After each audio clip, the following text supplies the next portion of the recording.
Good morning. The Subcommittee on Early Childhood, Elementary, and Secondary Education will come to order. I note that a quorum is present. Without objection, the chair is authorized to call recess at any time. The reading wars are over. For years, for decades, countless young people in this country received literacy instruction that was not science-based and did not promote the mastery needed for success in school and in life. But now, in almost every state in America, science-backed literacy instruction has prevailed. Still, progress has been uneven, and there's unfortunately still much work to do to see that best practices are followed in states and districts across the country. And more recently, we are seeing the same type of mistakes repeated when it comes to math. The latest Nations Report Card reflects this limited progress, showing that both 4th grade and 8th grade reading scores dropped 5% compared to 2019. Math scores dropped 3 points for 4th graders and 8 points for 8th graders. These low scores are part of a longer-term trend of poor performance in the US. Essentially, all scores on the NAEP long-term trend assessment have nearly flatlined since 1971. International comparisons paint the same troubling picture. A recent international assessment showed that American 15-year-old students are below average in math among nations across the world. Now, there are many reasons for this decline, but one major reason, which is our focus today, is how many schools moved away from grounding their instruction in the science of learning. For generations, students in elementary school were taught to read by identifying letters and the sounds they represent. But then, starting in the 1970s, a new idea called whole language arose, leaving behind the explicit instruction of phonics as old-fashioned. This new method, which came to be known as 3Qing or balanced literacy, encourages students to read by guessing an unknown word based on its context and structure within a sentence or even adjacent pictures in the book. This approach was at odds with the science of reading, which aims to ensure students develop strong foundational skills. The science of reading emphasizes 5 core skills that every child must master: phonological awareness, phonics, fluency, vocabulary, and comprehension. More than 40 states have now passed legislation for evidence-based reading programs in their schools. These programs emphasize the importance of phonics and building a deep vocabulary rather than guessing words based on context. There's a similar science behind learning math skills, where foundational skills like the 4 basic functions of arithmetic, addition, subtraction, multiplication, and division, are taught so that students can perform those functions automatically, and students are given step-by-step direct instruction in problem solving. But in too many places, this approach has been overtaken by teaching philosophies that reject direct instruction from teachers, devalue content knowledge, and insist on student-led exploration. But here's the good news, which provides great hope for the future of education. States that truly emphasize the science of learning in reading and math have gotten outstanding results. In Mississippi, Louisiana, and Alabama, for example, a renewed focus on phonics and arithmetic mastery and holding schools accountable has resulted in rapidly rising test scores even through the pandemic. Similarly, Luminous Minds, a California-based education platform, has proven that literacy gains can be achieved in even the most challenging districts through rigorous science-based literacy instruction. Today, we'll hear from witnesses who have proven that principled leadership and science-backed instruction transform student outcomes. It is time we reclaim America's academic foundations. This means getting back to basics when it comes to reading and math. Our nation's freedom, prosperity, and national strength depend on it. I'm looking forward to today's hearing, and with that, I will turn to the ranking member for an opening statement. Thank you very much, Mr. Chairman, and thank you to the witnesses for being here today. Welcome back. I expect that we've all spent the previous month visiting, learning, and connecting with our constituents, and although we may disagree on some things, we surely can and should agree that our nation's children deserve an education that allows them to reach their full potential and that is safe. The inspiring educators and school administrators and bright young people I meet with in schools in Northwest Oregon always remind me of this. That being said, unfortunately, as we're having this hearing today, people in Minneapolis are still reeling from another school shooting, this time at Annunciation Catholic School. The start of the school year should begin with joyous activities, not burying classmates or recovering from bullet wounds. And as Minneapolis Mayor Jacob Frey said in the aftermath, we can't just say this is about thoughts and prayers right right now. These kids were literally praying when the shooter attacked. Congress needs to act to prevent gun violence, and after every senseless shooting, I'm increasingly more frustrated that we don't. And this is relevant because we want kids to be able to be focusing on learning, not worried about their safety. Now to the issue at hand, improving math and reading instruction for students. I'm looking forward to this hearing, and I have some optimism that we can find some bipartisan agreement as we did with our hearings on screen time and childcare. But I need to start with a few reminders. First, the Trump administration is trying to eliminate the Department of Education. They're proposing a 67% cut to IES, the Institute of Education Sciences, where important educational research is done. Delayed funding, along with massive cuts of Department of Education staff who administer important programs like Title I and IDEA, have already caused some chaos in public school districts across the country. And finally, as we frequently discuss, curriculum decisions are made locally, not by Congress. That being said, I trust we can all agree that literacy and reading and math are important for success in school and the future. We could also agree that the latest NAEP scores, as the chairman said, show room for improvement, no doubt about it. And as we have this discussion, I do urge us to keep in mind that this year's NAEP results now have more specific information about the socioeconomic status of students. Those results show, for example, that 77% of fourth graders from the highest socioeconomic status scored above the national average, while only 34% of students from the lower socioeconomic status performed above average. I just hope we can keep these disparities in mind as we continue our hearing today and beyond. You know, this committee works on things like school nutrition. If kids are hungry, they can't learn. Also, looking back on the screen time hearing, a growing number of schools and districts and even states are banning cell phones during the day. It'll be interesting to see how those students do in math and reading once those bans have been in place for a while. But here's the bottom line. Without the long-term and sustained federal investment, students and schools will still lack the tools, the resources, and importantly, the research they need to best teach all students to learn, including math and reading. The overwhelming majority of students in the United States, about 90%, attend public schools. Public education is the foundation on which we build our future. Public schools serve the needs of every child, regardless of background or income. That's why we must invest in public education, and I submit oppose voucher scams that are funneling taxpayer dollars to private institutions. That said, I and most Democrats support a wide range of options within the public school system, including magnet schools, where I've seen students thrive when they have these options. For example, we have some of the top magnet programs in the state and the district I represent, including Portland, Oregon's Benson Polytechnic High School, a CTE magnet school that offers programs in automotive, building construction, electrical engineering, health occupations, media production, and more. Those are engaged students who are learning. And the Beaverton District has many choices: an international magnet, an arts and communication magnet, and an Academy of Science and Engineering. Again, programs that engage students, keep them in school, increase attendance, and make them more likely to succeed. So these valuable opportunities are offered to all students, and most importantly, they're offered at free public schools that are required to comply with the Individuals with Disabilities Education Act. Unfortunately, my colleagues have passed and the president signed into law the Big Ugly Bill, which will create the first nationwide school voucher program, effectively diverting taxpayer funding and resources from public schools that enables donors of school voucher programs to receive a 100% tax credit for contributions, elevating those donations to voucher programs above all other donations, including donations made to food pantries or hospitals or places of worship and every other kind of charity.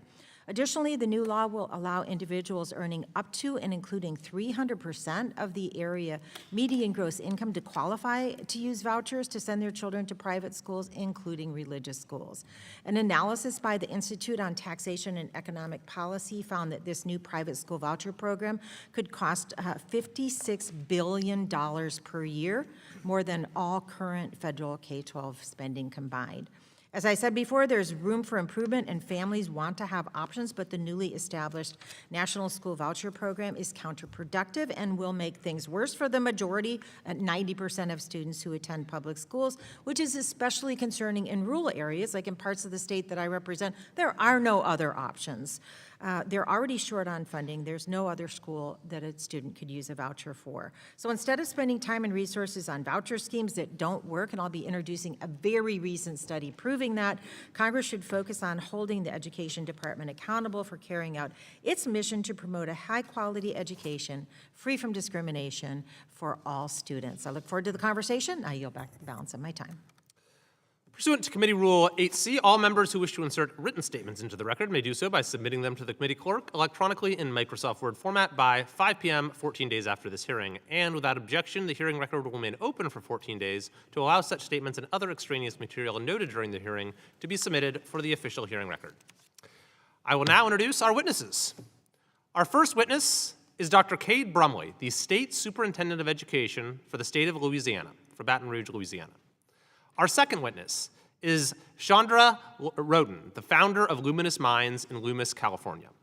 Our third witness is Dr. Janae Wingfield, an assistant professor of early childhood and literacy education for the Department of Urban Education at Rutgers University, Newark, in Newark, New Jersey. And our fourth witness is Dr. Brent Harrison, the superintendent of Saraland City Schools in Saraland, Alabama. We thank the witnesses for being here today, and we look forward to your testimony. Pursuant to committee rules, I would ask that you each limit your oral presentation to a 3-minute summary of your written statement, as committee members have many questions for you. The clock will count down from 3 minutes. However, pursuant to Committee Rule 8D and committee practice, we will not cut off your testimony until you reach the 5-minute mark. I would also like to remind the witnesses to be aware of your responsibility to provide accurate information to the subcommittee. With that, I will first recognize Dr. Brumley for your testimony. Distinguished members of the committee, thank you for having me here with you today. My name is Cade Brumley, and I'm honored to be the State Superintendent of Education in the great state of Louisiana. It remains my honor to be able to share the story of Louisiana's historic progress across our state and across the country, which is a testament to the fine teachers doing work across our state every single day. On 2019's Nation's Report Card, the state of Louisiana ranked 50th in the country, 50th, for 4th grade reading and 4th grade math. Since then, Louisiana has led the entire country on 2 consecutive cycles of NAEP, and now Louisiana's 4th graders rank 16th in the country on literacy. Yes, from 50th to 16th. Similarly, Louisiana has improved 12 places in 4th grade math and is ranked in the top 5 for math growth overall in 2024. These gains at the 4th grade level are remarkable, but they are only part of a much larger story unfolding in the state of Louisiana. As a state, Louisiana has improved our overall ranking in 2024, or has improved our overall ranking from 2019, when we were 50th in the country on the Nation's Report Card, to being 32nd today on the Nation's Report Card. Likewise, U.S. News & World Report has our pre-K-12 ranking moving from 50th in 2019 to 37th today. These historic improvements did not occur by accident or by chance. They happened because of an intentional focus and strategy. Over the past 5 years, we have ushered in historic and comprehensive education reforms in our state that have focused on getting back to the basics, valuing teachers as professionals, expanding educational freedom, and enriching parental rights. In terms of back to the basics, for too long, Louisiana schools have used their personnel, resources, time to prioritize endeavors not aligned with their original intent, the intent to ensure academic excellence. Instead of chasing shiny things, Louisiana schools now provide a laser focus on teaching fundamental academic content and skills on the pursuit of academic excellence. Specifically, we have implemented the science of reading statewide. Likewise, in math, we have returned to a tried and true practice of building foundational numeracy skills. But these reforms require teachers in the classrooms, so we must value them. So after the parent, there is nothing more important for every child than having a high-quality teacher. Teachers deserve effective school leaders, meaningful professional learning, reduced distractions, elevated voice, and compensation that makes sense in the 21st century. We must appreciate all of these things to the profession. So in Louisiana, we actually listen to teachers. Through our Let Teachers Teach initiative, we have done amazing work of removing barriers and distractions and removing bureaucracy that has pulled teachers away from instruction and has restored discipline to the classroom. We've also expanded opportunities for families. In Louisiana, educational freedom opportunities have become more abundant for our families. We've expanded choice options and removed barriers to accessing environments that make the most sense for each individual student. Educational freedom is inseparable from parental rights because parents are the child's first and foremost teacher. Children belong to their parents, not the government, and anything to solidify and accelerate the fundamental right of the parent must be a priority for each of us. Parents send their children to school expecting strong instruction in reading, in math, in science, and in history, not indoctrination on divisive issues. So in closing, I would like to thank President Trump and Secretary McMahon for their leadership in empowering the states to chart their own educational path, and I'm proud of the work that we've accomplished in the state of Louisiana, moving from 50th in the country in 2019 on the nation's report card to 32nd here today. I'm hopeful about where we're going. We are pleased, but we're not satisfied. There's more work to do, and we must keep getting better. I look forward to discussing our progress with each of you, our challenges, and the lessons that we've learned along the way, which may be valuable to others. Thank you again for this opportunity to speak today. Thank you very much. I will next recognize Ms. Roten for your testimony. Good morning, Mr. Chairman, Ranking Member, distinguished members of Congress. I would just like to thank you for the opportunity to be here this morning and speak to you about truly one of the most critical and urgent issues facing our educational system, how we teach young children how to read.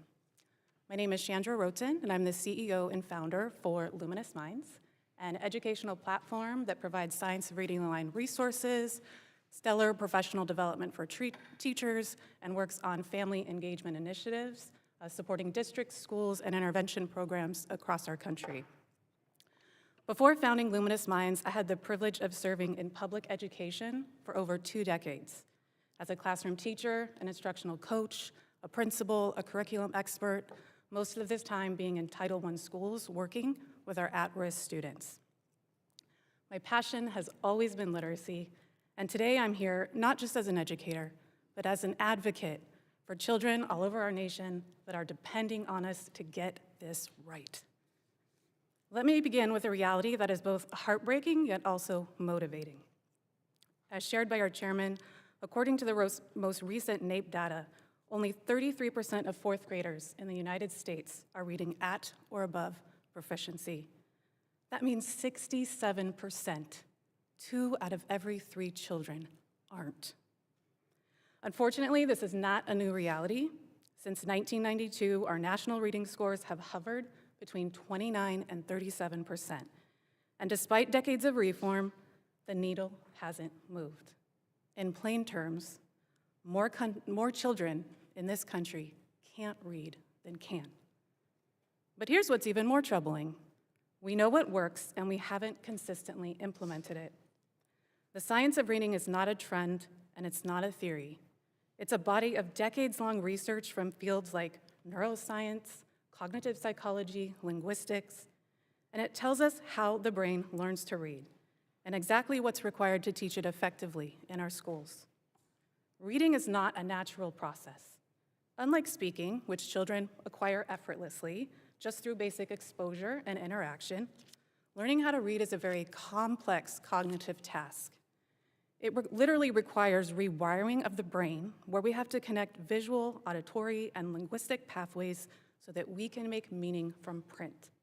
Only 5 to 10% of children will learn how to read naturally without any instruction.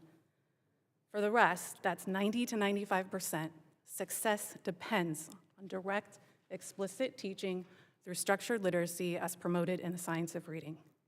The encouraging news is that all children can learn to read when given evidence-based instruction, trained educators, and the right support. The science of reading outlines 5 essential pillars to make reading instruction effective. These are focusing on phonological awareness, phonics, building fluency, developing high-level academic vocabulary, and comprehension. Yet too often, classrooms are still relying on outdated, ineffective practices like balanced literacy and the 3 cueing method, which prompts students to guess at words instead of learning the skills to properly decode them. Science is very clear. Guessing is not reading. In contrast, structured literacy, promoted by the science of reading, equips children with systemic phonics, decoding practice, access to high-quality materials like decodable text, building confidence and joy. Encouragingly, more and more states are banning the 3-cueing method and requiring science-aligned instruction. This is absolutely a step in the right direction, but it's not enough to change the standards. State and local governments must also support educators through high-quality proper training, through coaching, and access to research-based materials. Teachers deserve the knowledge and tools to do what works. Families and parents deserve to understand how they can help their children learn how to read at home. And most importantly, our children deserve instruction that gives them the best chance to succeed at life. We don't need to keep guessing. We know what works. We simply need the will, the coordination, and the commitment to act on it. Thank you again for the opportunity to speak with you today. I look forward to your questions and in working together on real solutions for our nation's most precious asset, our children. Thank you very much. I'll next recognize Dr. Wingfield for your testimony. Good morning, and thank you, Chairman, Ranking Member, and members of the subcommittee. Thank you for the opportunity to testify on proven instruction for reading and math. This critical issue matters deeply to me and millions of families, students, educators, and policymakers. My name is Janae Wingfield, and I serve as an assistant professor of early childhood and literacy education at Rutgers University, Newark. I come before you today in both a personal and professional capacity. My journey in education has been multifaceted. I have served as a classroom teacher, a literacy coach, an administrator, a professor preparing future educators, and a researcher working across many different school types and student populations. Personally, I am also a proud product of public schools, having attended both state and public institutions throughout my academic career. These experiences, both lived and professional, have given me deep understanding of the challenges and possibilities in literacy and math instruction. It is from this vantage point that I make the case for proven instructional practices, the urgent need to invest in efforts that strengthen teaching and learning in public schools, and the importance of resisting policies such as school vouchers that weaken and undermine our public education system. The history of literacy in the United States is tied to inequity. From anti-literacy laws to chronic underfunding of schools serving low-income students, access to reading and writing has never been evenly distributed. Today, these disparities persist. Children from marginalized communities are more likely to fall behind, and those who do not achieve reading proficiency by 3rd grade are 4 times more likely to drop out of high school. According to NAEP's 2024 report, just 1/3 of U.S. 4th graders are reading at or above proficiency. For Black 4th graders, many of them scored 28 points behind their white peers. By 8th grade, Black students' average reading scores showed no significant change from 2019, while white students' scores declined, which narrowed the gap, but the difference remains substantial at 24 points. Long-term trend data underscores how persistent these gaps are. For decades, they remain entrenched. In mathematics, the long-term trend assessment for 13-year-olds showed that white and Black score difference widened from 35 points in 2020 to 42 points in 2023.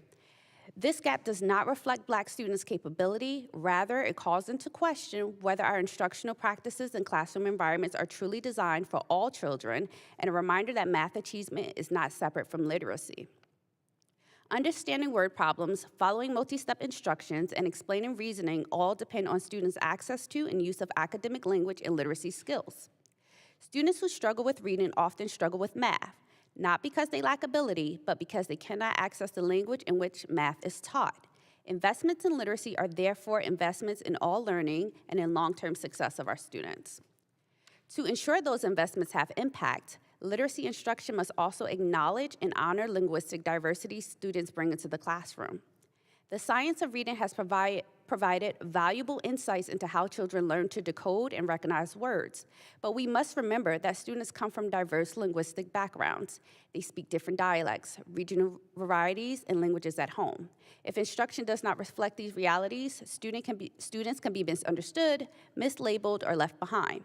Strong literacy instruction requires both evidence-based practices and culturally responsive teaching.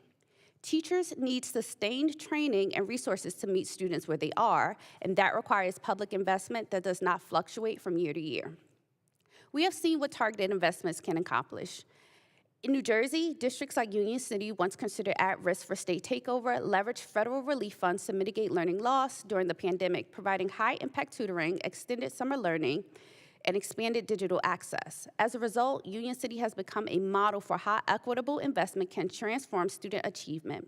When schools are well supported, children thrive. When funding is withheld or diverted to private vouchers, equity suffers.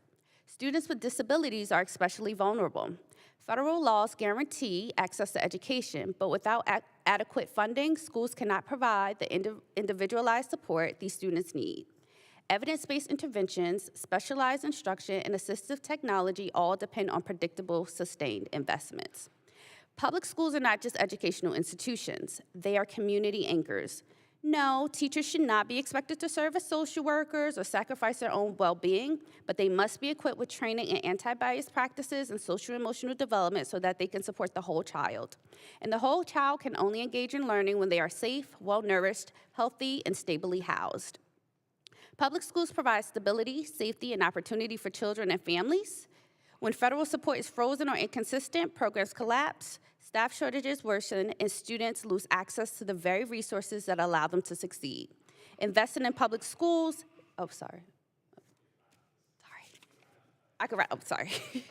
Investing in public schools and teacher preparation and literacy research is not optional, it is essential. I'll stop there, sorry.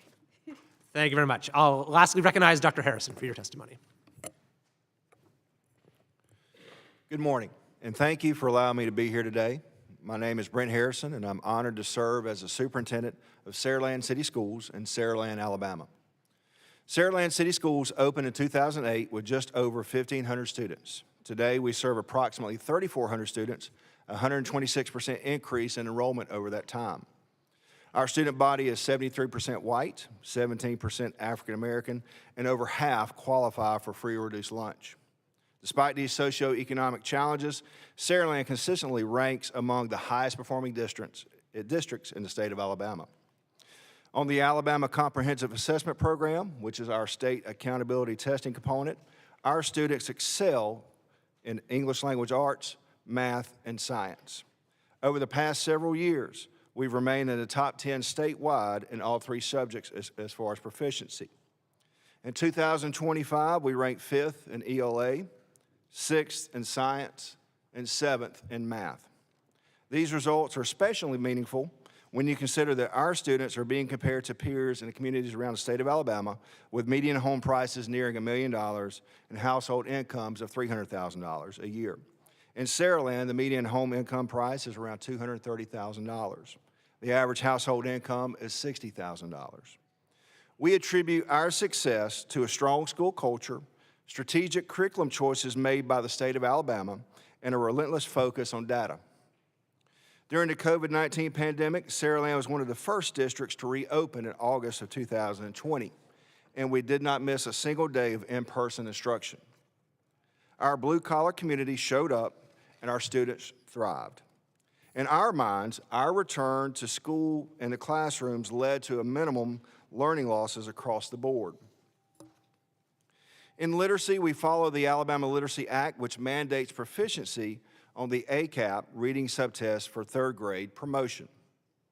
We use Phonics First, an Orton-Gilliam-based program aligned with the science of reading. It supports Tier 1 instruction and provides targeted interventions for struggling students. Last year, only 5 of our 262 3rd graders did not meet proficiency, all of whom had IEPs or individualized education plans and were already receiving support. In math, we emphasize fluency and automaticity through tools like Reflex Math and a spiraling approach that revisits concepts throughout the school year. This builds deep understanding and problem-solving skills for our students for the year to come and years to come throughout their education. Our greatest gains come from how we approach Tier 2 and Tier 3 instruction. Instead of reteaching current material, we use data to identify and close foundational skill gaps. This targeted approach continues until students are ready to succeed in Tier 1 instruction. At Saraland City Schools, we eat, sleep, and breathe data. It drives every decision we make. Combined with our strong curriculum and proven instructional practices, our data-driven culture is what sets us apart. Not for the accolades, but because it's what's best for children. Thank you again for allowing me to share our story. It's an honor to represent a district that proves excellence is possible regardless of zip code. Thank you. Thank you very much. Under Committee Rule 9, we will now question witnesses under the 5-minute rule. And I'll first recognize the chairman of the full committee, the representative from Michigan, Mr. Wahlberg. Thank you, Mr. Chairman, and thanks to the witnesses for being here and demonstrating that education can take place and can take place well at the local and state level with control there. That goes right to the classroom, as was pointed out by Dr. Brumley, the teacher and the parent working together for the student's best interest. Thank you. Dr. Brumley, one of the focuses of the committee this year has been dismantling the Department of Education, and I don't back away from that. So $1 trillion spent since 1980, and our test scores going down. Failure taking place until individual attempts like your schools and your districts, your states, deciding this is not acceptable. As I'm sure you would agree, education is fundamentally a state and local issue, and we've seen Democrat administrations use the department to abuse their power and pressure states into adopting woke policies that don't work. As a state leader, how would it make your job easier to have less federal micromanagement? Dr. Brumley? Yes, sir. Thank you for the question. First and foremost, I too support dismantling the U.S. Department of Education. I tend to think that educational decisions are best made by moms and dads working with local teachers and local systems on what makes the most sense for their children and their community. I love those kids. And so, as I've previously shared with the administration, if one believes that education is a states' rights issue, such that I believe, then the administration has to also respect that states may approach education in different ways, from Washington State to Louisiana, from Texas to Vermont. And I think that that's okay and that's good. And so I appreciate President Trump and Secretary McMahon working to dismantle that particular agency. I understand it takes act of Congress, so to speak, to get that done. But anything that they can do to further empower states to remove some of the excessive bureaucracies, some of the unnecessary strings attached to funding, which are taxpayer dollars that come into the states, and to elevate the parent. We appreciate that. We think that's good. And so our agency at the Louisiana Department of Education, we stand ready. We have a governor in the state of Louisiana that's education focused, and Governor Landry. We have a state legislature that is working alongside us. We have a state board of education that's working alongside of us. And so we have a streamlined approach. We think policymakers in the state of Louisiana, along with moms and dads, can make good decisions without bureaucrats in D.C. getting in our way. Thank you. Thank you. Ms. Roten, in your testimony, you mentioned the NAEP scores, which are concerning, to say the least. For me, as I look at Michigan, the terrible NAEP scores. Can you talk about the implications of having so many children unable to read and how this impacts their futures as well as their present? Yes, thank you for the question. Literacy is it's a gateway skill. As shared in some of the testimony this afternoon, if we can't read, we can't unlock and access learning from all other subjects. If we think about math, we're not able to solve math word problems. If I'm not reading and I don't have reading comprehension and I'm in high school, I can't read a drama script and fully embody and play my role correctly. If I'm a tradesman, I need to be able to read safety codes and warranties and manuals. And so without focusing on primary skills, foundational literacy in the early years, K2, where children need it the most, we're just limiting access to education. And I'm sorry, I had a second part to your question, Mr. Walberg? That was a key part. Okay. Yeah, thank you. And you addressed it, limiting the opportunity for students who can't read. Thank you. Dr. Harrison, Alabama in 2019 passed a law requiring schools to use the science of reading. How important is it to a person like yourself to have the state legislature enact laws that encourage that type of action? For Alabama, for us as a school district in Alabama, it's very important because across the state, we are a very transient district, and meaning we do have a lot of students that do transfer in from around our local surrounding areas. Having a state curriculum, knowing that students within the state of Alabama are all following the science of reading curriculum throughout the state, helps us pinpoint where that student should be coming into us, where we should be able to meet them. And we try to meet every student where they are and help them create and grow and go from there. So it is vital for us to know in our state that we all are on the same page of sheet of music, so to speak, and are all following the science of reading. Again, it is pivotal for us because we know each step, each classroom you go in, you're able to see each teacher following the different steps of science of reading day in and day out from one classroom to the next. Thank you. I yield back. Ranking Member Bonamici, the representative from Oregon, is recognized. Thank you, Mr. Chairman, and thanks to the witnesses. Just a reminder in response to the chairman's question that curriculum decisions are made by state and local governments. They are not made by Congress. But where Congress does make a difference, we heard a lot about the teacher preparation, having educators who are skilled in this literacy issue. That's Title II. Low-income students, the additional resources that help them, that's Title I. That's where the federal dollars come in. It's not in setting curriculum. And, we can all acknowledge, as we have, that the NAEP scores are not where we'd like them to be, especially for the most disadvantaged students. And we might even agree on some of the reasons, COVID, screen time. Where we disagree is on the solutions, and cutting federal funding and research for K-12 education is not the answer. Earlier this year, the Trump administration cut nearly $900 million in educational research contracts at the Institute of Education Sciences, including contracts for long-term studies that would have produced data on how to best help students learn. So, Dr. Wingfield, a significant part of this canceled research related to students in elementary and secondary schools. So why is IES data important, and what will these cuts mean? Yes, so thank you for that question. I'd like to start by saying that we all reference NAEP scores, which are all funded by the research from IES. IES is a research arm of the Department of Education.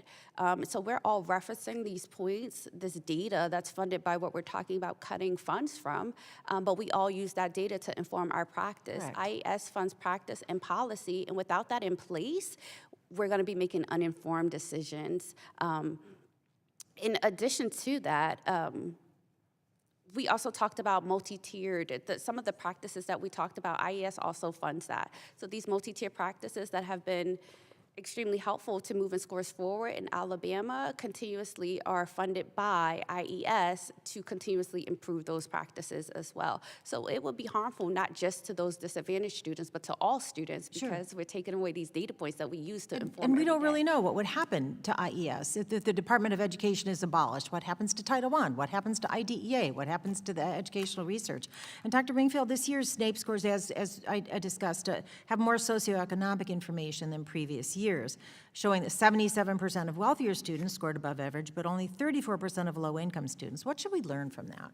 Yeah, so I think that's an indication of what I talked about earlier. Literacy practices and access to quality education has not always been easily accessible to both students of diverse backgrounds and students of lower socioeconomics. And so what we really need to make a greater investment on is one, cultural practices and teacher education. Teacher education is largely white women, and our student population is largely students of diverse backgrounds. And so what investment can we make in making sure that we're not just educating our educators on evidence-based practices, but learning how to bridge those connections between home and school? And how important are programs like McKinney-Vento that helps home students, or school nutrition programs that make sure that students have full bellies when they're trying to learn? Incredibly, because you can't learn without stable housing or food. And in my final couple minute or so, a few months ago, the Republicans passed this reconciliation, big ugly bill that includes the first nationwide K-12 school voucher program that will divert resources away from public schools that serve more than 90% of students. How will diverting funds away from public schools affect reading and math instruction in the public schools where 90% of students? It'll kill the resources that are in place to help our highest need students. So we're losing programs. It'll affect capacity as well. So losing teachers and staff that will support these programs that help move these students along. Yeah, I just submit in the remaining time that these are not easy issues to deal with, and we have to have a more comprehensive conversation about what these test scores mean. And I think that's one of the purposes of this hearing today. And as I mentioned in the opening statement, there's a lot happening with students with mental health concerns, with gun violence, with ICE raids. There's a lot of on students' minds right now, and until we address those underlying issues, we're not going to comprehensively solve this issue. And again, I appreciate this hearing, but Congress does not set curriculum, and what we really need is the research, and that's what's being cut. I yield back. Thank you, Mr. Chairman. I'll now recognize myself for 5 minutes. Ms. Roden, I found your testimony very compelling when it came to how brain science ought to inform proper literacy instruction. It seems to me the fallacy of some of these discredited approaches like whole language or 3Qism or whatever we want to call it is that it assumes that students can learn literacy or written language sort of in the same way they learn spoken language, kind of by osmosis. But that, as you explained, that's not true because the brain is hardwired to acquire oral language skills and to generalize from limited inputs in a way that is not true when it comes to written language. So could you just tell us a little bit more about the problems with these alternative approaches that have been in vogue for too long? Yes, absolutely. Thank you, Mr. Chairman. As you shared, approaches like balanced literacy and the 3Qing just came out of this incorrect belief that children learn how to read naturally. And if we could just fill our classrooms with books and have a word-rich environment, that children would just pick up reading effortlessly. And we now know and have known since the National Reading Panel published The Science of Literacy in 2000 that this is not accurate, that the brain is not wired to learn how to read, and it has to be explicitly taught in our schools. So the danger of districts and schools that are still utilizing these outdated practices like 3Qing and balanced literacy is that we're promoting guessing. So if I could give you an example in a kindergarten class that is still using balanced literacy might be doing a read aloud, and the sentence is that the baby is, and there's an unfamiliar word. And so the teacher might instruct the students to guess what this word could be looking at contextual clues or looking at the picture. And if the picture was a baby sleeping, a child might guess sleeping. But what if the word was actually napping, dreaming, resting? So if I focused on phonics and foundational skills, I could have my students decode and sound out that word, understanding that N begins with N, A, P, napping, and we could sound it out. And so what we see, the aftermath of this, is children that have been guessing in the primary grades where we should have been focused on foundational learning, is we have these widened gaps in comprehension, whereas text gets harder in third grade and above, guessing strategies just completely fall apart. And this is particularly true for our students that are at risk, for students that have learning differences. So fortunately, we've seen a return to the foundational skills as the primary method, at least in the laws of many states. Could you tell us a little bit more about what that entails? I think everyone's familiar with phonics, but it's more than just that, right? Yes, so phonics is certainly essential and critical, but the science of reading actually outlines 5 pillars, phonics being one. But I like to share that we want to think about these pillars as pieces of a rope, and they all need to be intertwined and working together for true reading success. So phonics is a critical component, but we must also be developing phonological awareness, rhyming, doing syllables, changing the smallest unit of sound, we call it a phoneme, changing beginning, middle, ending sounds of words. While we're doing this and teaching letter sound correspondence or phonics, we also need to be building academic vocabulary. So in a kindergarten class, I might be learning how to decode simple words like sun and mat, but I also need to be introduced to high-level academic vocabulary like ecosystems, perseverance. What do these words mean? And then through that, I need to be putting sounds together to read words, words together to read sentences, to build fluency, to develop automaticity. And then when those 4 pillars come in hand, I need less brain power as a child to decode, and now I can make that shift to focusing on the 5th pillar, which is comprehension. So they all need to be working together for our children to have true literacy success. And finally, I know that your organization has been very successful when it comes to teacher training. So could you just expound a little on how critical it is that teachers have the tools for proper literacy instruction? Yeah, absolutely. I think supporting our teachers is so essential. And it's not just giving them a one-stop shop training, it's ongoing and continuous support where teachers are looking at their classroom data and assessments and making those informed decisions. We know that we can't just give teachers great resources. You know, those resources just can sit on a shelf and get dusty. And if we want them to use, especially new resources that they might be unfamiliar with, we have to give them that training and support to go with it. Thank you very much. And as you said in your introduction, we know what works. And so now the task is just to make sure that, that every child in this country has access to the instruction that we know does work. I'll now recognize the representative from Pennsylvania, Ms. Lee. Thank you, Mr. Chairman.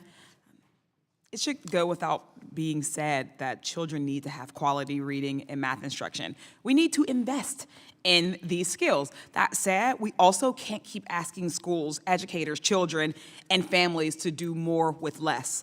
This committee is asking schools to improve math and reading scores while the Department of Education is being dismantled, while schools are dealing with ongoing disruptions from this administration, unexpectedly cutting and freezing funding for educational programs, while teachers face the impossible choice between a profession that they love and earning a dignified wage that would allow them to actually pay back their insurmountable student loan debt, while children have to sit in increasingly hot classrooms with worsening air quality and no HVAC systems, or while parents have to drop their kids off fearing that ICE might be there waiting to separate them, or while students and staff have to walk into school every morning wondering if their school will be the next target of a mass shooting.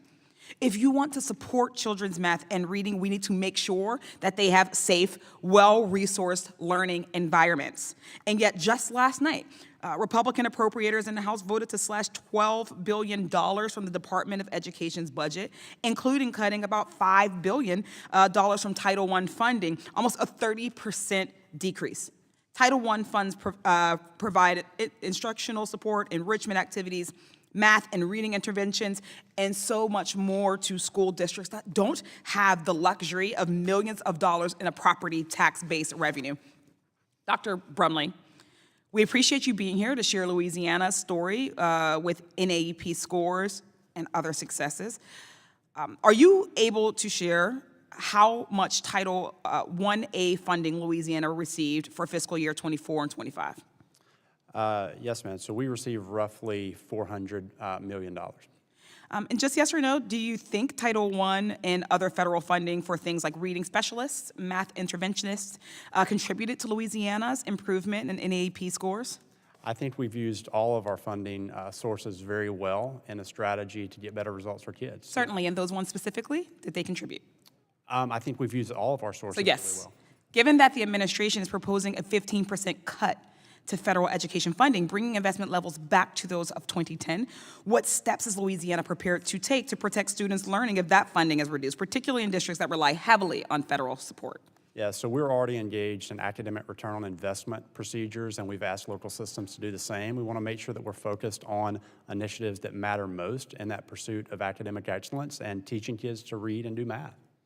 So does that imply that there might be cuts?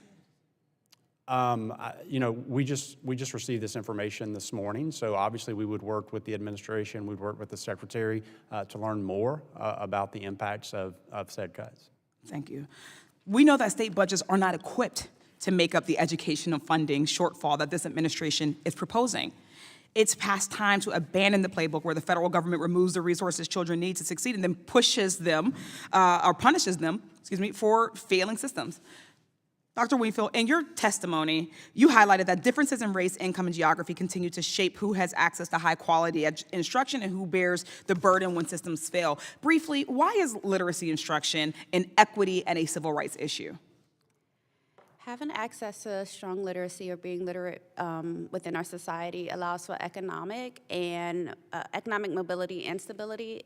Communities that are more literate are more civically engaged, and they also make better choices when it comes to their health and well-being. Thank you. Your testimony also highlights the long history of racialized assumptions about intelligence that I can only assume are implicit in the types of instruction some folks want to reclaim. Given this history, can you explain why inclusive and culturally relevant curriculums are beneficial and why it's important, for example, for Black students to see themselves centered in stories when they learn or when they're learning to read? Absolutely. So we need to create environments that are affirming and safe for students, all students, especially Black students, Latino students, students with disabilities, to feel affirmed and safe within the spaces so that they could take the educational risks that are appropriate for learning in classroom settings. We also need to create environments for those students that don't create erasure. They should be able to see themselves reflected back in that curriculum and through language and just possibilities for themselves outside of the school system. We also have to ensure that the different varieties of culture and language that students aren't coming to school with are being perceived as in a biased way from their school teachers, leading to the way in which they instruct their students. I just want to add one key point. I think it's commendable, the growth that Louisiana has made in their reading scores, but if we were to disaggregate that data and look specifically at Black students, you'll still see an overwhelming gap in the reading proficiency. So we can talk about the science of reading, which is incredibly helpful, and it does truly inform, and data truly informs instruction in classrooms, but we cannot ignore race when we're talking about literacy because not all students are experiencing it or accessing it in the same way. Thank you. I agree, and I appreciate your testimony. Thank you all so much for joining us today, and I yield back. Representative Owens of Utah is recognized. Thank you so much for this. Let's just start off with one fact. Our system has failed our kids for decades. And it's interesting that as we try to get it fixed up, we have people who just don't want to change. So let me just kind of go back to 2017 when 75% of the Black boys in the state of California were found to be illiterate. Here in D.C., zero proficiency in math. We just had the study just came out that 64% of our kids across the country in 8th grade cannot read and write.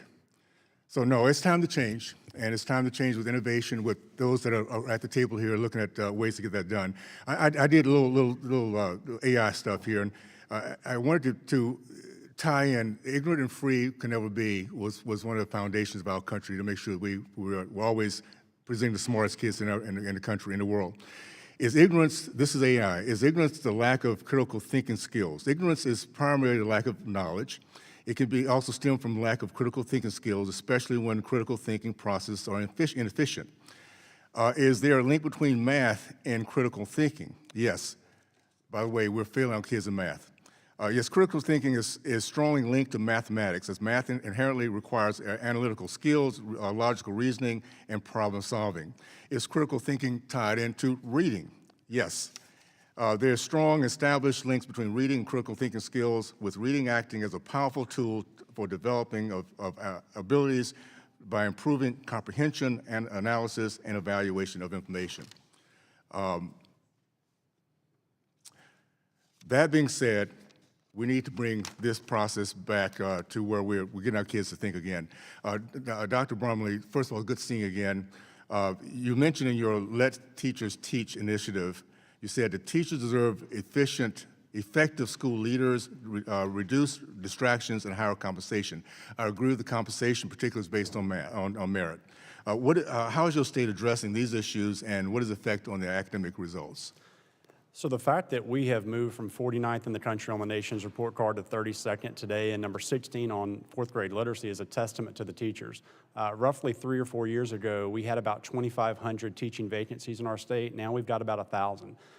That has to do with smart policies enacted at the state and locals doing really good work. We've used differentiated compensation to pay teachers more in high-need areas, to pay teachers more for outstanding results with kids learning. We have kicked off our Let Teachers Teach initiative, which removes distractions from the classroom, removes excessive trainings for teachers It removes bureaucracy that is burdening them every single day. And so we believe that there's nothing more important. We fundamentally believe that there's nothing more important than the parent for the child's success. But after that, number one is the teacher. And so if we can make sure that every classroom in the state of Louisiana is equipped with a high-quality teacher, we'll get great results. But unfortunately, teachers are telling kids, don't join the teaching profession, and that's a shame. And I think that we can correct that, and we are correcting that in the state of Louisiana with our Let Teachers Teach initiative, which is further empowering and elevating that profession. Does this impact black kids and white kids together in terms of the strategies? That there's any difference in how this is being accepted and success of it? So what we see when we look at our NAEP results is that Louisiana is outperforming relative states across the country in those reading and math scores. And 73% of the students in our traditional public schools in the state of Louisiana we consider economically disadvantaged. So when we're talking about growth from 50th in reading in 2019 to 16th today, those are all students. Those are economically disadvantaged students. Those are students with disabilities. Those are black and brown students. And so we're just trying to focus on the merit of this work and really having a laser focus on the pursuit of academic excellence every single day in our classrooms.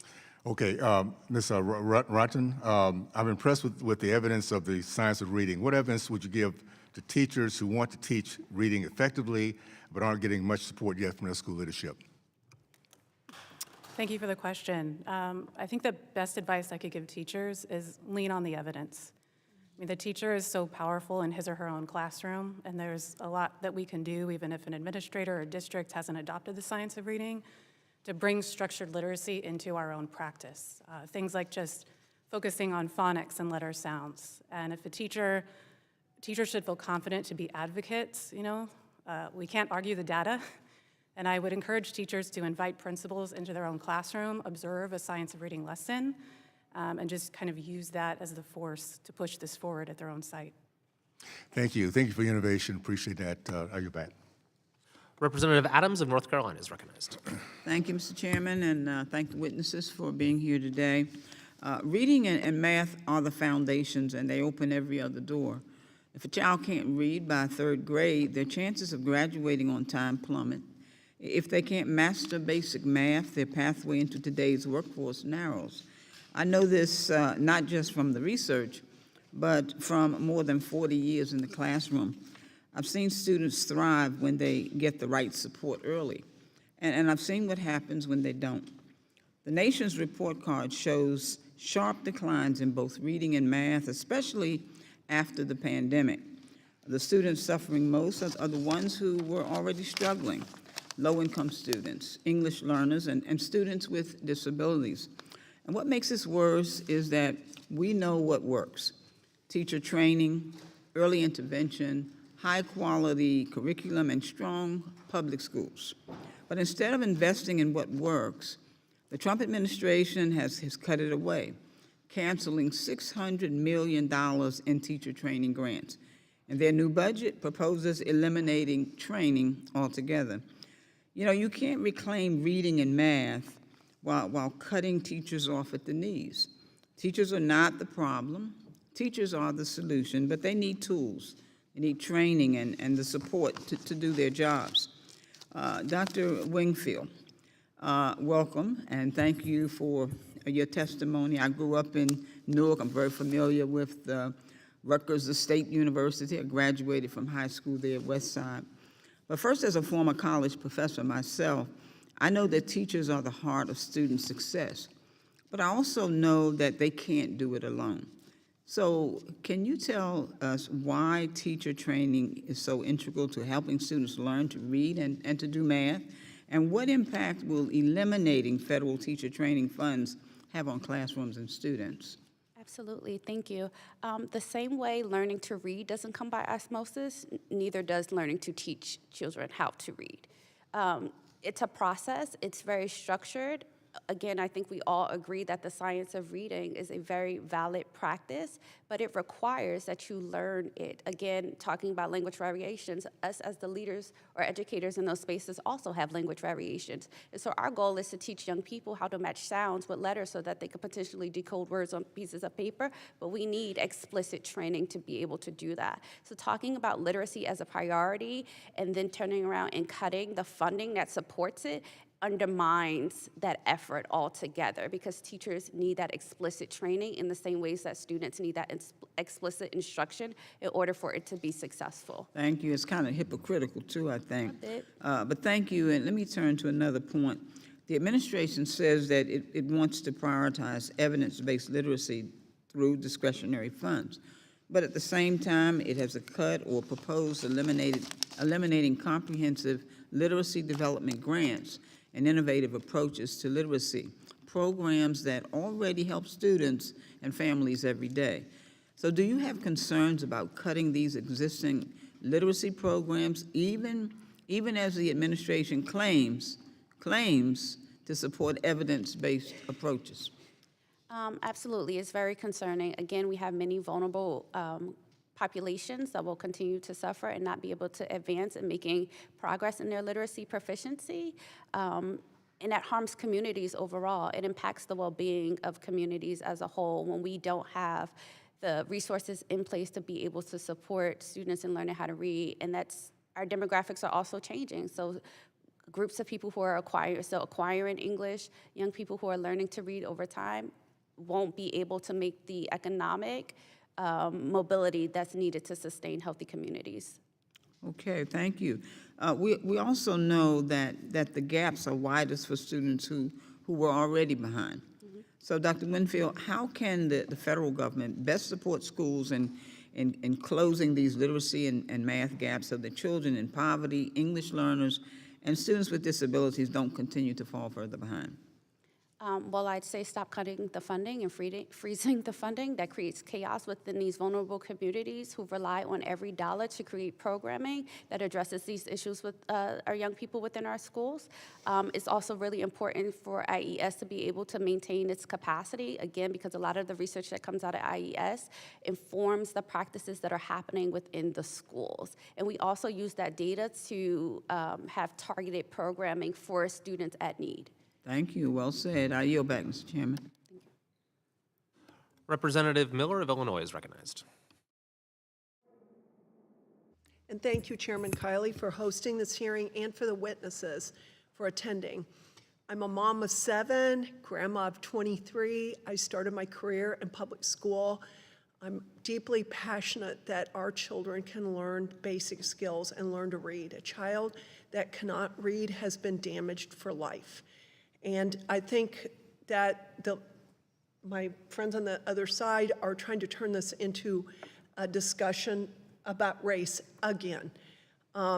Reading and math are foundational to childhood development. However, the United States is facing an unprecedented crisis as large portions of our population are functionally illiterate and cannot perform basic arithmetic. This is happening all over the country, all over Illinois, but it is epidemic in Chicago, where our brown and black children live, and the schools are failing them, and we are spending so much money. In fact, there is a school in Chicago that spends $94,000 a year to educate the children, and not one student is proficient in reading. In 2024, only 30% of Illinois' fourth graders met or exceeded reading proficiency.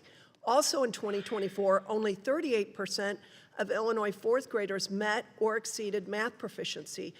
Illiteracy and inability to do arithmetic contribute to larger problems as children become teenagers and eventually adults. In Illinois, high school dropouts are 3.5 times more likely to be arrested than high school graduates. Millions of Americans can't even perform basic tasks like making a budget. Lack of reading and math proficiency puts tremendous strain on the economy as billions of dollars are lost each year through decreased productivity and workforce inefficiencies. And more than that, God created these individuals to be productive with their life. And now we have allowed them to be damaged. They cannot read. I cannot imagine trying to get through life not being able to read. According to the Bureau of Labor Statistics, the U.S. will need 1 million additional STEM professionals for the next decade. But despite all this grim news, it is encouraging to see states like Alabama, Louisiana, and Mississippi leading the way in transforming their schools and climbing to the top tiers in reading and math proficiency within a matter of years. Dr. Brumley, in your written testimony, you state that children belong to parents, not the government, with which I wholeheartedly agree. Could you talk more about the vital role that parents play in their children's education and what you are specifically doing in Louisiana to make sure parents are included? Yeah, thank you so much. First and foremost, I would say that we have an incredible opportunity before us today to simply narrow the focus and teach kids to read and to do math. You know, schools have been asked to do too much for way too long. They've been asked to take the place of the family, take the place of the church, take the place of the hospital, take the place of the supermarket. They were never ordained to do those things. Schools should be focused on the pursuit of academic excellence with the kids under their care every single day. One of our foundational beliefs is to accelerate parental rights. Anything that we can do to put parents in the driver's seat, whether that's choosing the school that makes the most sense, whether that's making sure that they're making healthcare decisions for their child, not the school, whether that's making sure there's transparency in curriculum. All of those things are very important, and they've been welcomed by the parents in the state of Louisiana. And we have an opportunity before us today to make sure that states across the country are being more welcoming to parents in their schools. Absolutely. And Ms. Rofton, it is refreshing to see the science of reading standards returning to schools in states like Alabama, Louisiana, and Mississippi, and the results they are yielding. Are other states implementing these standards, and are they seeing similar results? Thank you for your question. Yes, I'm confident, and the data tells us that more and more states are adopting the science of reading, and the data is speaking those stories and telling the truth of how effective it is. I can speak about my home state, California, where we just recently passed an assembly bill. It had unanimous bipartisan support, and that was all focused on getting mandatory screeners for K-2 so we could assess students and provide early interventions. It was about providing quality professional development to support our teachers and getting evidence-based reading instructional materials in our classrooms. I appreciate y'all's testimonies. I think we've recognized that we have a problem, but you are giving us workable solutions. Thank you so much. Representative Hayes of Connecticut is recognized. Thank you. I first want to start by saying that it is not the focus of Democrats on this committee to dismantle the Department of Education. It's not the role of the federal government to write curriculum or develop instructional materials for the classroom. I don't think anyone would want that. Our role is to support state and local efforts in adopting policies and laws that promote effective literacy practices. Ultimately, states and local school districts are the ones that determine how literacy programs are created and implemented. Not Congress, not this committee. Yet we are here.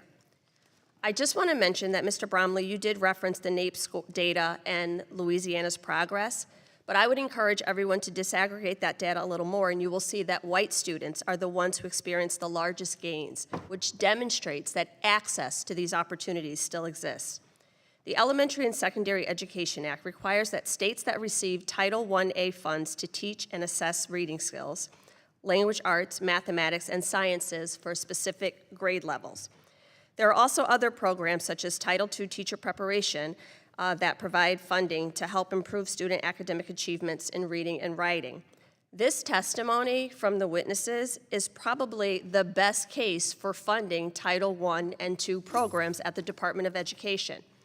ESSA does not dictate how subject matter should be taught, but I can tell you, as a classroom teacher, I know that direct instruction is effective for foundational skills, but not for developing deeper conceptual knowledge. Long-term and sustained federal investments in our schools, particularly in our teachers, is crucial to addressing the learning gaps in this country. Teacher preparation, licensure standards, professional development, and in-service are all critical to addressing the learning gaps in this country. The actions of this administration do not focus on literacy. The ongoing dismantling of the Department of Education and efforts to defund K-12 education programs will have a negative impact on the ability of schools to teach and teachers and students to learn. For example, the cancellation of $900 million in contracts at the Institution of Education Sciences, including research on literacy and the elimination of ESSA Title II funding for teacher preparation, will actively harm the development and implementation of literacy programs. Ms. Roughton, I'm happy that my Republican colleagues have invited you here because every word of your testimony illuminates the need for early childhood education so that students can learn letter recognition and letter sounds, all of those things that are foundational for when they actually begin kindergarten. So thank you for all of your words today. Dr. Wingford, my question is to you. Can you speak to some of the best practices that state and local school districts can use to achieve better literacy outcomes and how these evidence-based models are actually working? So I would like to say again, I think that's one point that many of us agree on. We, in fact, agree on the science of reading. We agree that multi-tiered systems of support actually work to support students. We believe that within those tiers, that tier 3, pulling students for greater intervention when they demonstrate that they need more help is always good practice. Using data to inform your practice is always good practice. What we have to be more careful about is looking at that data in a more nuanced way. Not all students are experiencing literacy and education in the same way, and how can we use that data to better support or navigate instruction for those students who are not experiencing it in a way that is allowing them to be successful or proficient? I want to thank you for your testimony today because you have actually drawn into the fact that we rely on these NAEP scores, which are federally funded. We can disaggregate these scores to give us the information that we need to pinpoint where the issues are and actually address them for students. So this is not a one-size-fits-all approach. We agree with that, and local districts should be able to make those informed decisions and precisely hone in on the students who need it most. But that does not happen by defunding the federal agency that actually is there to support districts. Dr. Brumley, you thanked the Trump administration for all of your progress. However, you noted that this effort began 5 years ago, and federal funding has helped with that. So 5 years ago, the Trump administration was not the administration who was in charge. It was actually the Biden administration, and massive investments into districts like yours have definitely benefited. So yes, we are not afraid of change. We are not afraid of looking at the data and using it to inform our decision, but we can't ignore what the data tells us. Thank you. I yield back. Representative Moylan of Guam is recognized.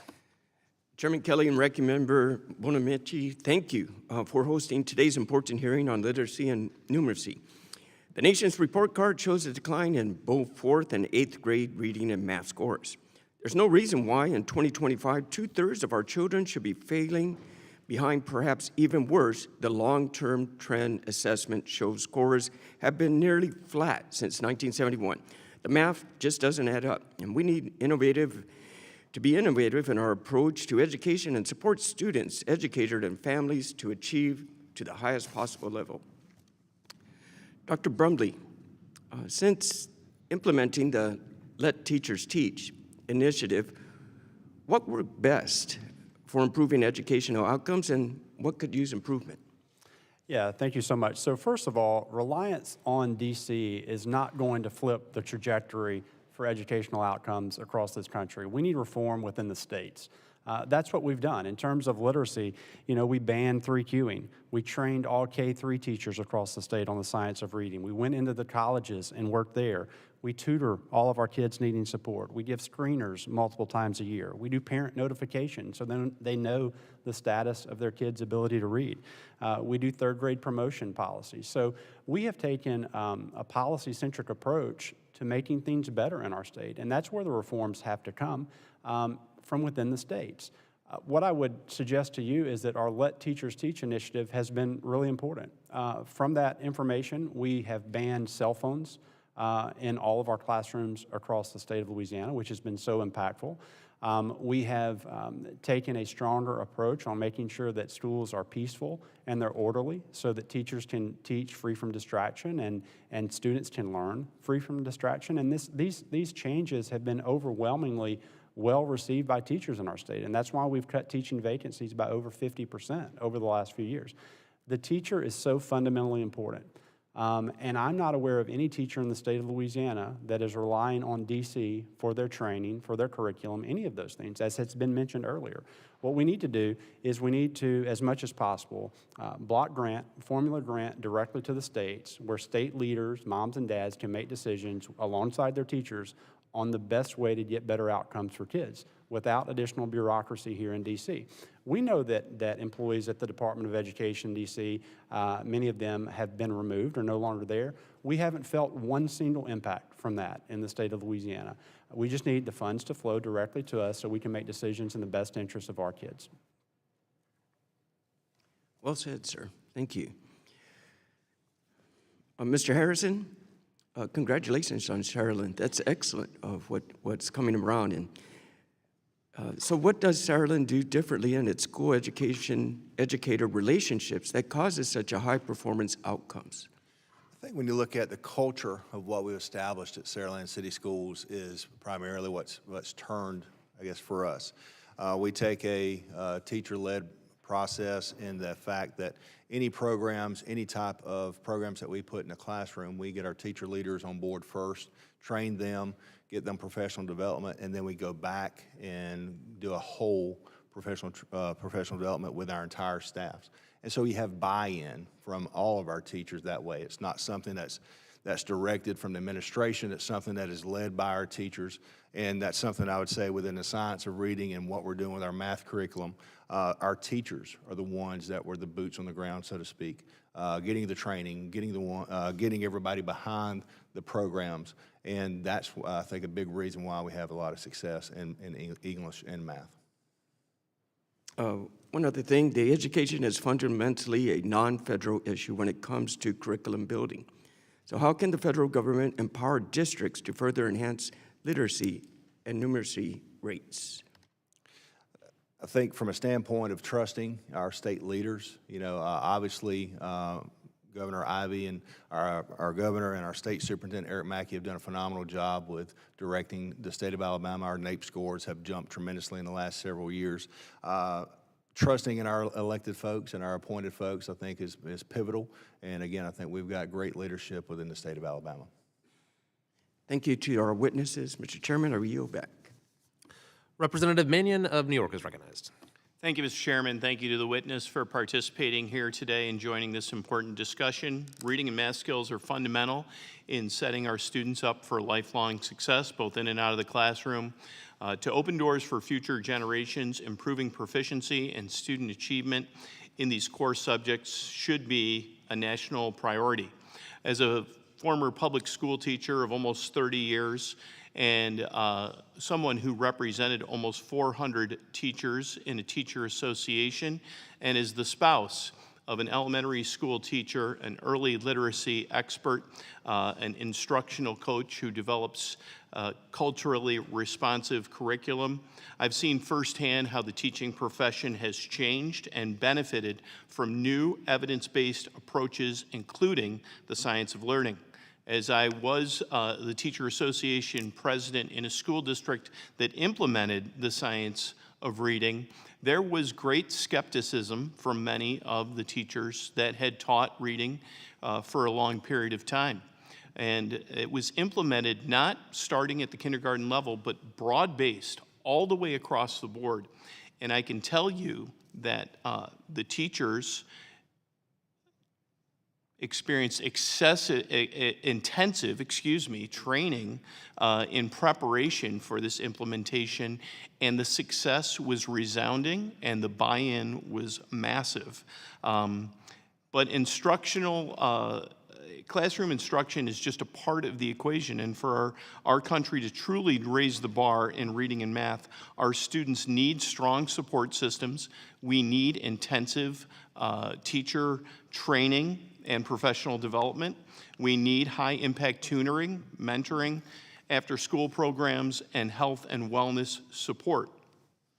I've recently introduced into legislation the Teachers Are Leaders Act, which will make sure that we do support our new teachers and we use our veteran teachers to help with their professional development.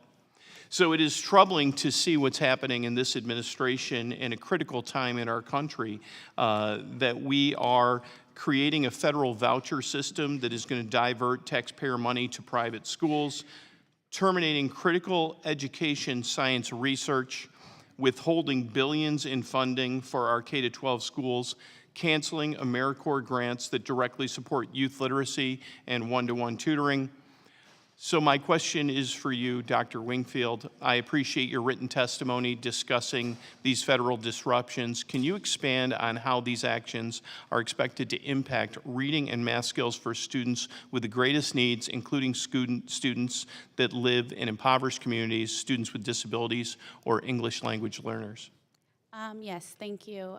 So I want to lead by saying that our public schools are really anchors within our community. And so that's been beneficial to both the schools and the community because it helps build those bridges, and the educators within those school buildings have a better understanding for the community in which they're working with. With that being said, the funding's being cut. The funds that are being cut directly impact programming that assists families with acquiring English, that assists that high-impact tutoring that was offered during after-school time or Saturday time or summertime that really helped bring up those test scores for a lot of our vulnerable communities after COVID. You talked about teacher training and teacher mentors. A lot of pre-service teachers and novice teachers entering the field need that level of mentorship from advanced teachers in order to make the appropriate choices and begin to learn how to read that data that informs their practice as well. After-school programs, subsidies for families, or just lunch aid for students all impact the quality of learning for students. And if those are cut, then we'll see a decline in instruction because students don't have the stability of those programmings or the additional resources that help them progress through school. Thank you for that answer. As you pointed out in your testimony previously, there are disparities in the NAEP performance based on socioeconomic status. From your perspective, how will the administration's actions especially impact students in high poverty or under-resourced schools? It'll harm them further. Those vulnerable communities, again, it has a lot to do with access and supports in order to help create that stability and additional resources for learning. We'll see greater harm done. It creates unsafe environments. Thank you. Thank you, Mr. Chairman. I now recognize Mr. Mesmer from Indiana for 5 minutes. Thank you, Chairman, and thank you to the witnesses for being here today to share your expertise on how we can get education back on track. Dr. Harrison, your home school district has seen an astounding comeback in state and national rankings in recent years. How do you use formative and summative assessment data to recognize the improvements in learning metrics and tweak your strategies based on what you see?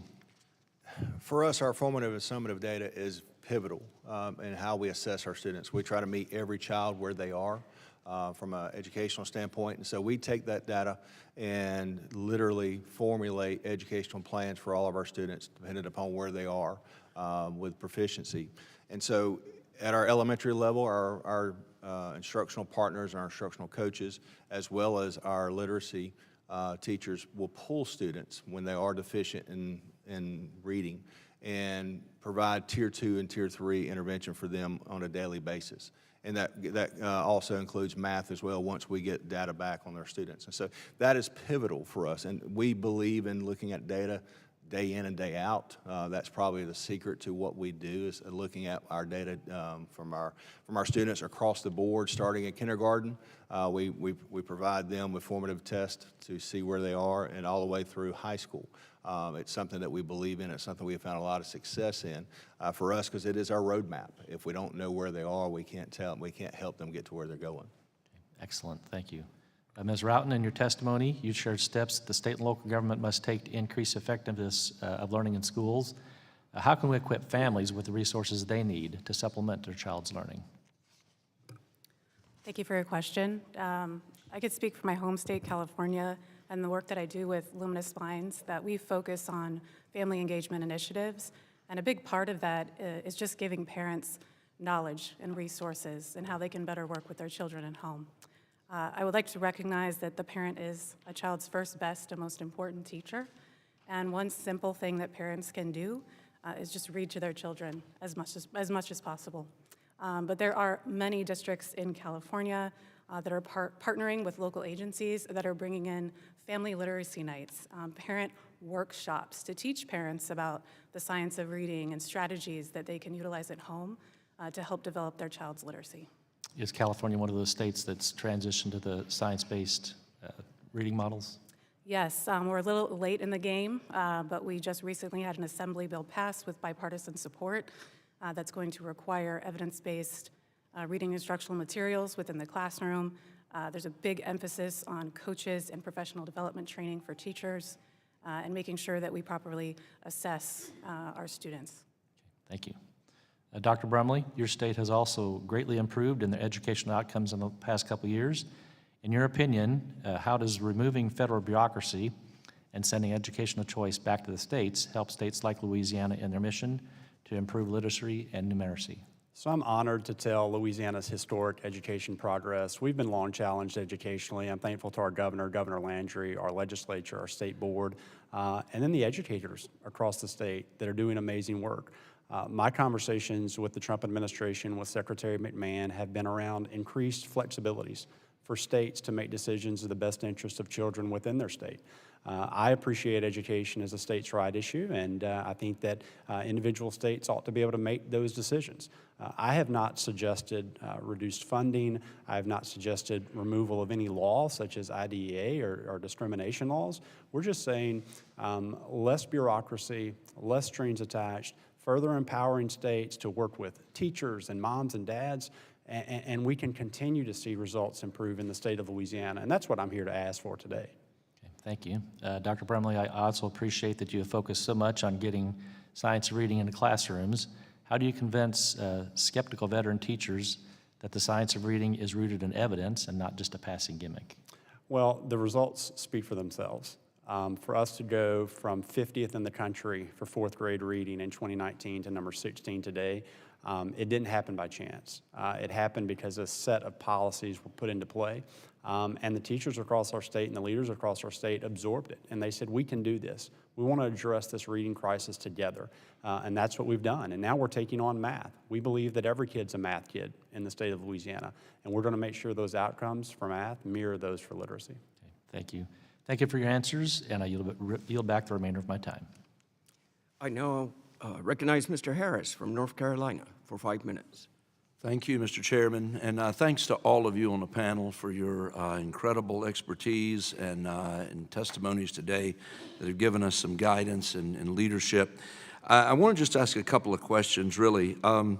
Parental engagement is an important factor that I think we've heard discussed here today. And Dr. Brumley, I noticed in your testimony that I enjoyed reading said that parents, and this is a quote, parents send their children to school expecting strong instruction in reading, math, science, and history, not indoctrination in divisive issues.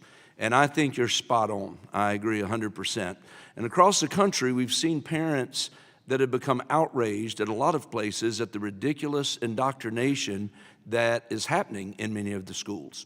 I guess my question to you is, how do you keep political indoctrination out of your state, and how do you keep classrooms focused on learning the essential math and reading skills? We do everything within our power to keep the main thing. Whether we're having conversations with teachers or school boards or the legislature or advocates, it's about how can we together pursue academic excellence in these key content areas. When I talk to moms and dads, they want to make sure when their kid goes to school, they're safe every day, they're taken care of, but they want to make sure they're learning how to read, do math, understand the history of their country and the civics that underpin that. They're not interested in chasing all these extraneous issues. They just want to make sure their kids get a good, high-quality education. The school doesn't have to be fancy. The curriculum doesn't have to be fancy. Parents just want teachers and schools that care for their kids, understand that the kid belongs to the parent, not the school, and they want them taken care of, and they want to make sure they get a high-quality education every day. Fair enough. Well, along those same lines, parents are essential partners in a child's education and can be a great asset to improving their child's literacy and numeracy. What steps has your state taken to empower the parents to help their children improve in reading and math outside of the classroom? Well, one of the things that we've done is we have made sure that parents are well informed of their child's progress. We provide screeners, and those results are shared with parents around reading, around math. We've provided voucher programs for parents so they can provide their kids with private tutors after school and on the weekends.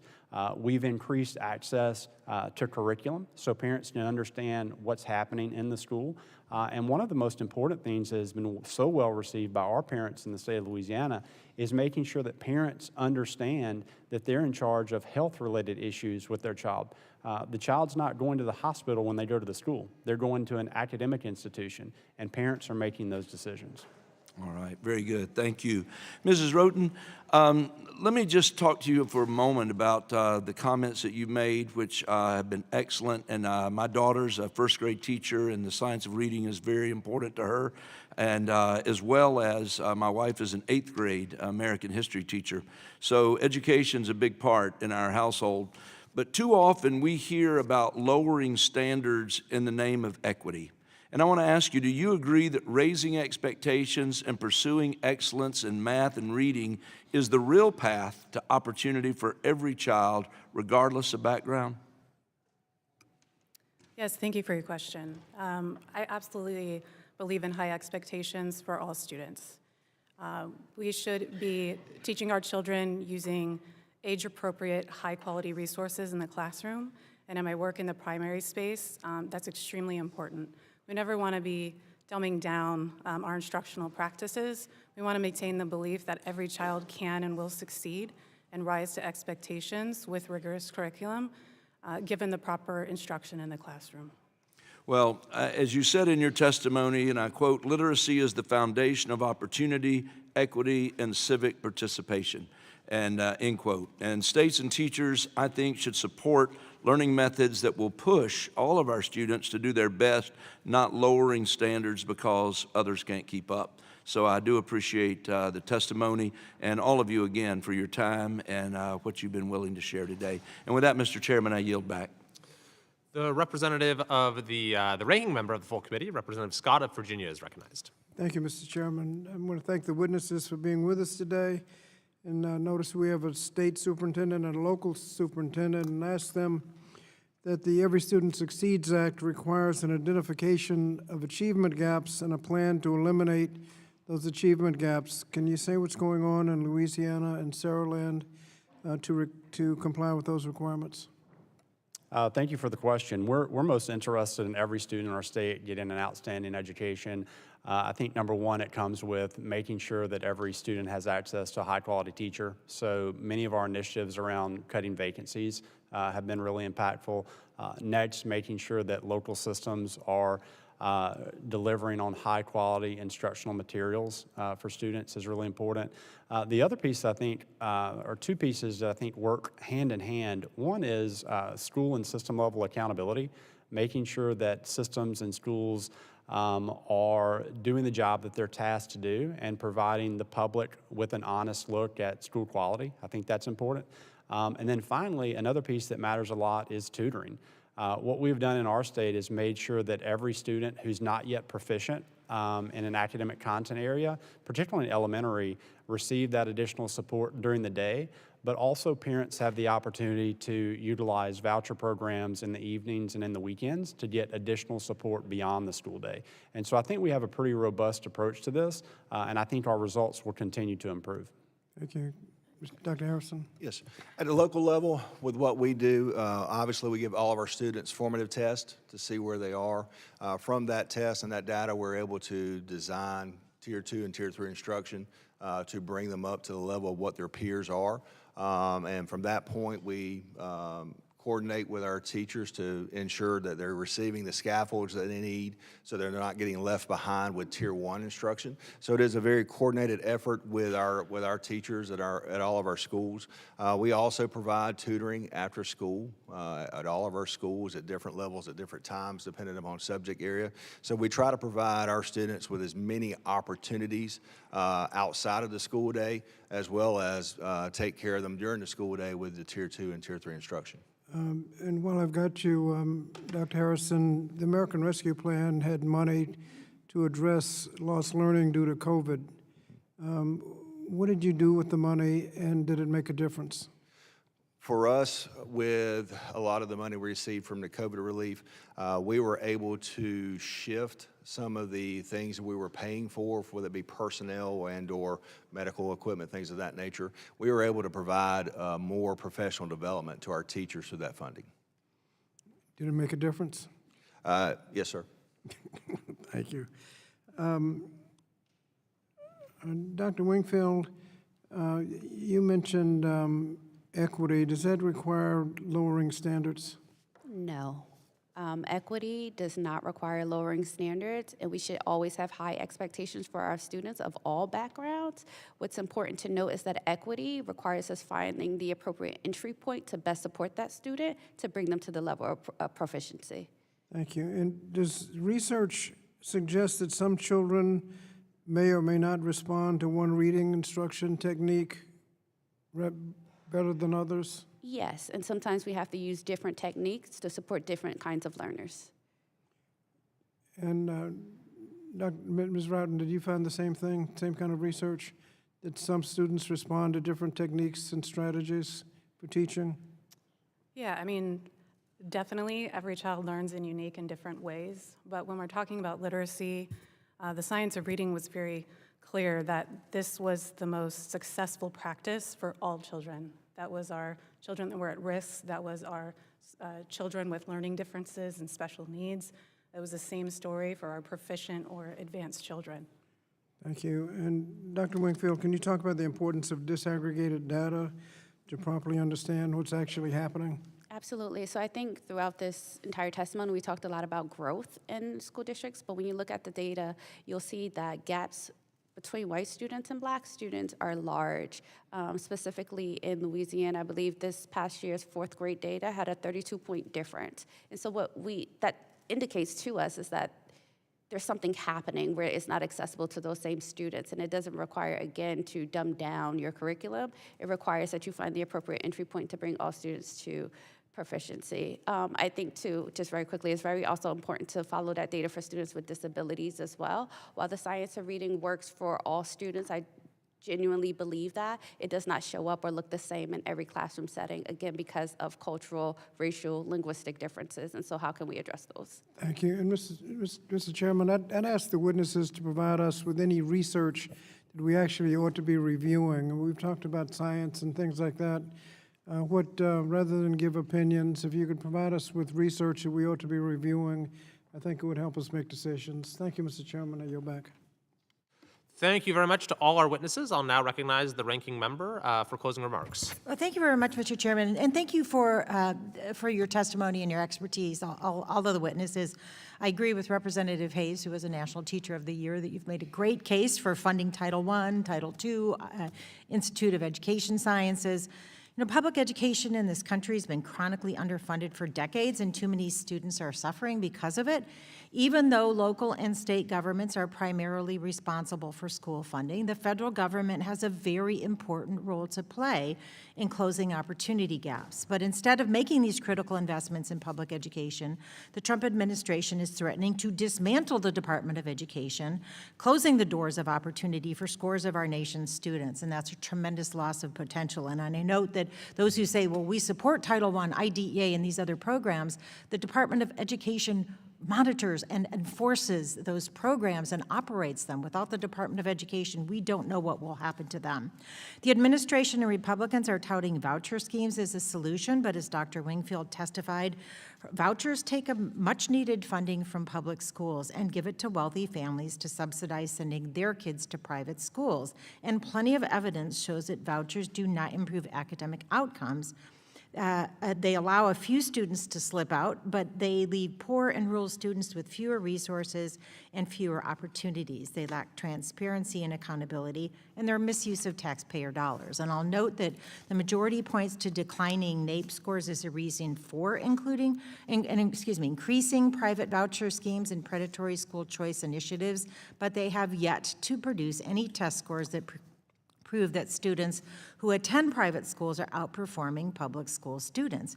In fact, in Louisiana, voucher students at private schools are performing worse on state tests than their peers in public schools. That's according to the Times-Picayune and the New Orleans Advocate. They reported that in 2023, only 14% of voucher students in grades 3 through 8 met state achievement goals, compared with 23% of low-income students at public schools. I'd like to enter that into the record, that article, Mr. Chairman. Without objection. And according to Education Choice and the 2025 rankings, Florida and Arizona rank number 1 and 2 when it comes to using public funds to bolster private school choice schemes. But this approach has consequences. The NAEP scores revealed that both Florida and Arizona fell below the national average in 8th grade math and reading. Additionally, I'd also like to enter into the record a report released yesterday by the Education Policy Analysis Archives at Arizona State University that comprehensively reviewed state voucher laws since 1869. And that report concluded comprehensively that school vouchers have failed students, families, and our nation, draining public school funding and exacerbating inequities without improving our nation's education system. And I'd also like to introduce that into the record. Without objection. Thank you. And Dr. Bromley claimed that your state was not affected by cuts to federal funding. A recent article in KPEL Lafayette News revealed that a superintendent was discussing the challenges of the federal funding freeze and said it really caught them off guard. And I'd like to introduce that into the record as well. Thank you. You know, the American public school education system faces challenges, no doubt, but with 90% of our students enrolled, it will always be the foundation on which to build our nation's future. We need these long-term investments and the research to get students on track to success, but also ready for the future. We look at the proliferation, for example, of artificial intelligence in schools and the workforce. That means we need to instill creative, critical thinking. As Representative Burgess mentioned, it's important to educate critical thinkers. Years of research shows that students who have arts education do better in other academic subjects and are more likely to stay in school. So for those of you who want to see academic achievement and improvement, I invite you to join on my bipartisan Arts Education for All bill. And when we think about NAEP scores, those are test scores. Keep in mind there is a mental health crisis in our nation's schools. A North Carolina publication recently revealed that nearly 1 in 5 adolescents in North Carolina suffered from depression, and 1 in 10 of the high school students there reported attempting suicide. Colleagues, this is a serious issue we should be grappling with as well. Also, Dr. Bromley, you said parents want their kids to be safe. Absolutely they do. After the school shooting at St. Helena High School in Greensburg, Louisiana, a high school student said, "My generation is being forced to normalize living and learning in constant fear of gunfire ringing out in our schools." Students who are worried about being gunned down in their classroom are in survival mode. They are not focused on getting good test scores. Students who live in fear of ICE raids, as Representative Lee mentioned, coming into their school and taking their classmates, they will have trouble focusing on learning, reading, and math. And finally, Mr. Chairman, I hope we can work together to fix our crumbling school buildings so that every child, regardless of their background or their income, can learn in a place that reinforces to them that they have a bright future. Thank you. I look forward to continued conversation on these important issues, and I yield back the balance of my time. Thank you very much, and I want to say thank you again to our truly outstanding witnesses. I think this is a very important hearing, and I want to also thank members on both sides for the thoughtful questions. While we might not agree on every issue, there seems to be quite a bit of agreement that the reading wars are over, that we need to return to teaching foundational literacy and foundational numeracy. So I think we have three takeaways from today's hearing. Number one is the stakes. We heard from Ms. Roten that 2/3 of kids are not reading at proficiency right now. We also heard from Dr. Wingfield that if you don't read at a proficient level by 3rd grade, then you are 4 times more likely to drop out of high school. The second takeaway is the science. Ms. Roten said, we know what works, but it just hasn't been fully implemented across the country. Dr. Brumley in Louisiana is calling this a back-to-basics approach that involves building foundational literacy and numeracy skills. And Dr. Harrison in his district in Alabama has stressed the importance of making data-based decisions. I think you said that you eat, sleep, and breathe data when it comes to how to best assist students. And then the third takeaway is the path forward, because we've seen from the record of our witnesses today that we really can get phenomenal results when these things are taught in the right way. So Dr. Brumley's state of Louisiana has moved from 50th to 16th in literacy in a relatively short amount of time. In Dr. Harrison's district in Alabama, 257 out of 262 3rd graders actually met proficiency levels, which is, miles ahead of the national average. So it's my hope that the work that you've done and the work that Ms. Roten's group is doing at schools across California and across the country, as you've shared today, can serve as an inspiration to school leaders and policymakers throughout the country, so that young people can learn the skills they need early on to go from learning to read to reading to learn, and can learn the foundational math skills that are necessary for the workplace and to navigate a complex world. If we can do that, then we can reverse our nation's educational decline. We can help millions of kids have better lives, and our country will be a lot better off for it. Without objection, there being no further business, the committee stands adjourned.